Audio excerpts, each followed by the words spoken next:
সকাল সকাল অফিসের উদ্দেশ্যে রওনা হইছি। খুবই আর্জেন্ট কাজ। আমি এখন পাঠাওতে কারওয়ান বাজারে আসলে এখানে জ্যাম থাকবে না এটা ভাবা মানে খুবই কঠিন যে এই জায়গাটায় কখন জ্যাম থাকে না, সবসময় জ্যাম থাকে। তো যাই হোক, আমি একটু অগোছালো, আমি কখনোই নিজেকে গুছায় রাখতে পারি না। আর জীবনে গোছালোর মতো কিছু থাকলে তো গুছায় রাখবো, মানে জীবনে এমন কিছু নাই যেটা গুছায় রাখার মতো কিছু আছে আর কি। তুচ্ছ জীবন, ক্ষুদ্র জীবন। তো সে জায়গায় জীবনকে নিয়ে আর খুব বেশি হতাশ হওয়ার কিছু নাই। জীবন যেখানে যেমন সেখানে তেমনই নিজেকে মানিয়ে নিতে হয়, এটাই স্বাভাবিক। তো আমি নিজেকে সবসময় সব জায়গায় মানায় নিই। অনেক কিছু আছে মেনে নেওয়ার মতো থাকে না, জীবনে অনেক ঘটনা ঘটে, সেগুলোও মেনে নিতে হয়। তো আমি আবার একটু মানে এতদিন ধরে এই যে এত কষ্ট করে করে করে করে ভিডিও বানাচ্ছি, কত কিছু কি আমি আপনাদের সাথে শেয়ার করে ফেলছি। কত কিছুই না আপনারা আমার সম্পর্কে জানেন, আইডিয়া করেন, ভাবেন, চিন্তা করেন আমাকে নিয়ে, যারা আমার ভিডিও দেখেন আর কি।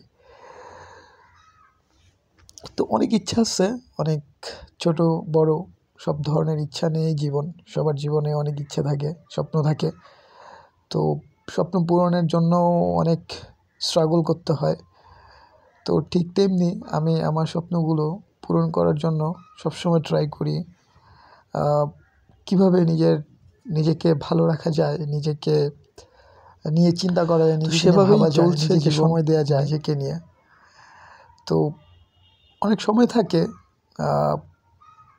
খুব একা লাগে, তখন আবার মনে হয় যে একা থাকাও ভালো, একাও এনজয় করা যায়, একাও ভালো থাকা যায়, চেষ্টা করতে হয় একা ভালো থাকার।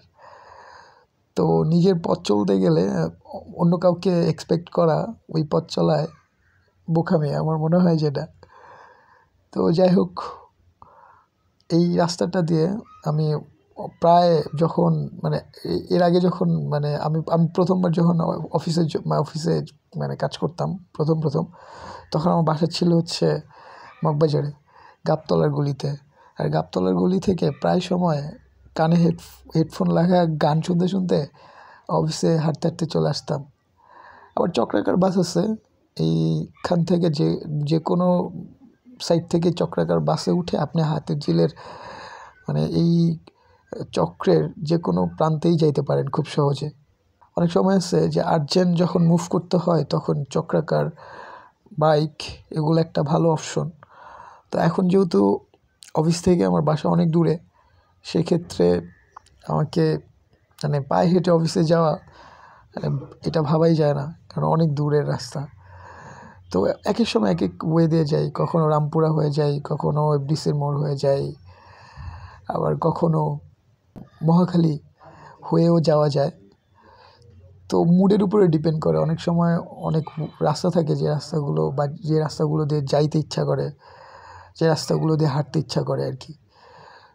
তো এখন দেখতেছেন সকাল, তো এর জন্য গাড়ি খুব বেশি একটা দেখা যাচ্ছে না, কারণ অনেক সকাল, তো ফাঁকা বলা যায় রাস্তা। কিছুক্ষণ পরে মানে আমি তো অনেক সকালে বের হয়েছি, আর কিছুক্ষণ পরেই সবাই বের হবে, তখন রাস্তাঘাটটা আরও বেশি বিজি হয়ে যাবে। তো যাই হোক, নিকেতনের কাছাকাছি চলে আসছি। আমার রাইডারকে আমি আগে থেকে বলছি কোথায় যাব। বাসার নিচে নেমেই হুটহাট করে একজন পাঠাওকে পেয়ে গেছিলাম, পাঠাওতে উঠে গেছি আর কি। তো আপনারা যারা আমার সঙ্গে কানেক্ট আছেন, যারা আমাকে চেনেন, জানেন, বোঝার চেষ্টা করেন, আমার ভিডিও দেখেন, তাদেরকে অসংখ্য ধন্যবাদ যে আমার সঙ্গে লেগে থাকার জন্য। তা আপনারা যদি আমার সঙ্গে লেগে থাকেন, সাবস্ক্রাইব করে আমার সঙ্গে কানেক্ট থাকেন, তাহলে আমি মনে করি যে আমি আপনাদের জন্য কন্টেন্ট ক্রিয়েটটা করে যেতে পারবো। আমি জীবনে যে পরিস্থিতি, যে অবস্থায় যেখানেই থাকি না কেন, কন্টেন্ট ক্রিয়েটটা চলমান আমার জীবনে। সবাই ভালো থাকবেন, সুস্থ থাকবেন, দেখা হচ্ছে আবার অন্য কোনো ভিডিওতে।